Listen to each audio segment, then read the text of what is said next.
Hello everyone and welcome back to Let's Play Kirby's Dream Land number 2.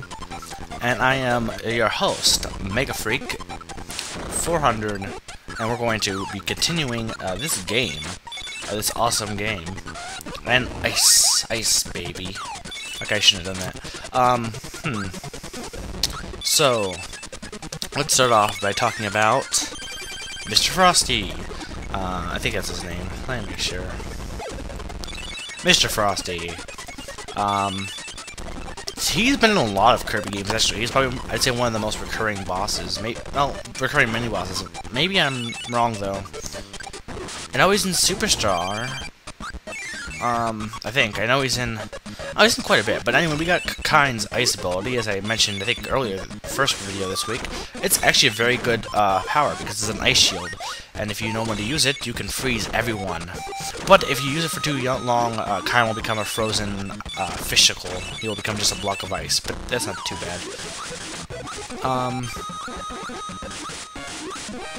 But yeah, Mr. Frosty does appear a lot, I think. I know he's in Adventure, I think. Yeah, he's in Adventure, he's in this game. He's in Superstar, I think. He's in quite a bit, though. I'd say one of the most recurring mini-bosses. And of course, it's ice for obvious reasons, because his name is Mr. Frosty, and he's a walrus. I almost said polar bear for whatever reason. That is obviously not a polar bear. He is obviously a walrus.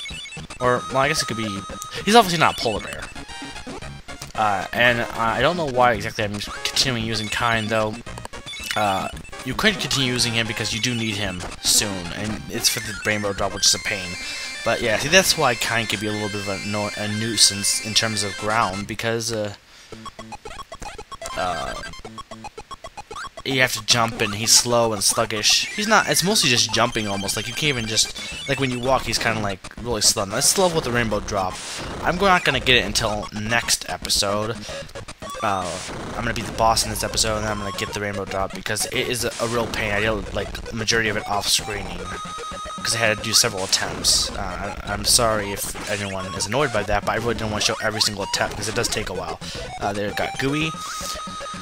Now, you do need a Kind for this, and you need fire. Here's what you need to do. I'm going to say what you're going to need to do. You need to go through this area. You don't need to keep fire, you definitely need to keep Kind. If you keeping fire, I'd say probably no. Why?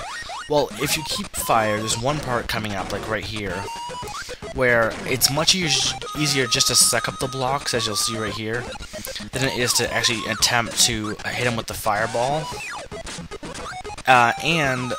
While there is no fire at the end of after you beat this area, this side-scrolling level, there is fire right before the door here. So if you hit him with the Rocky and then suck up the fire, if you let it scroll a little bit more, there are some burner guys.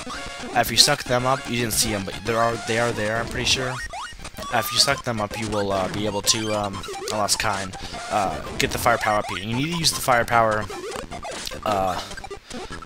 over there to the right here. Okay, let's just show you the area.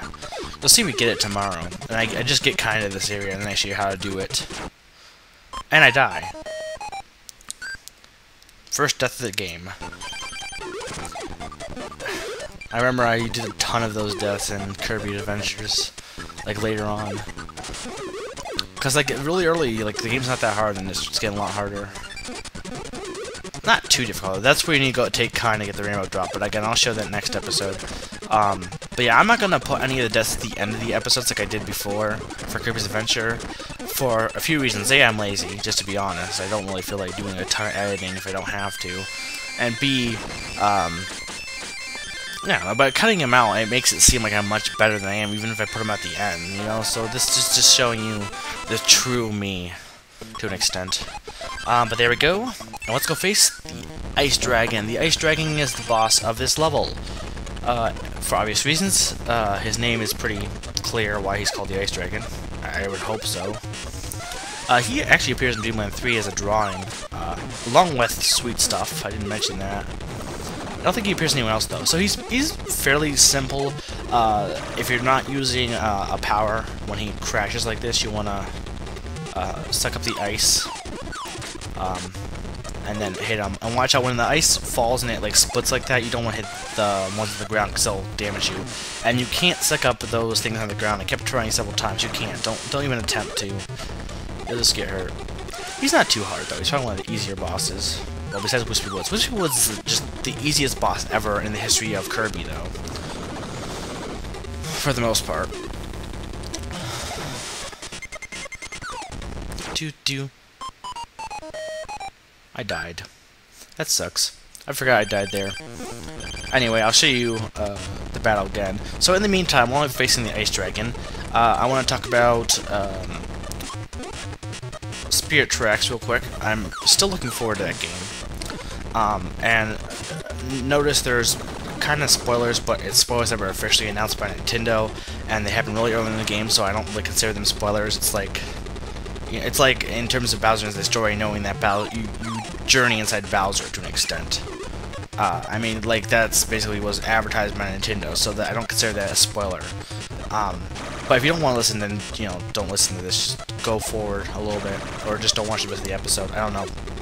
But anyway, Spirit Tracks, Zelda is your partner. You know how, like, Link has partners?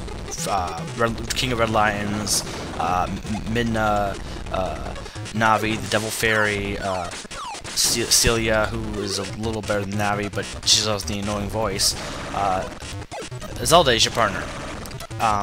She is killed earlier on in the game, and her spirit follows you and also takes control of the phantoms you can use throughout the game. Now, again, it sounds like, well, that's like epic spoilers, but it happens so early in the game, like the first thing that happens, and it's announced by Nintendo, so I don't consider it official spoilers, but I don't want anyone to get upset, so if you don't want to listen to this, you should have listened to the warning earlier. Now you've spoiled, so good job.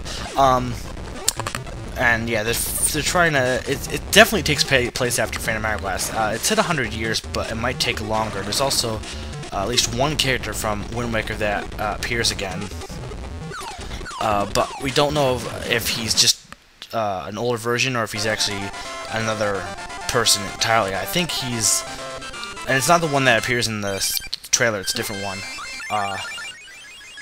But anyway, I'm running out of time, so this has been Mega 400, reminding you to keep on trucking.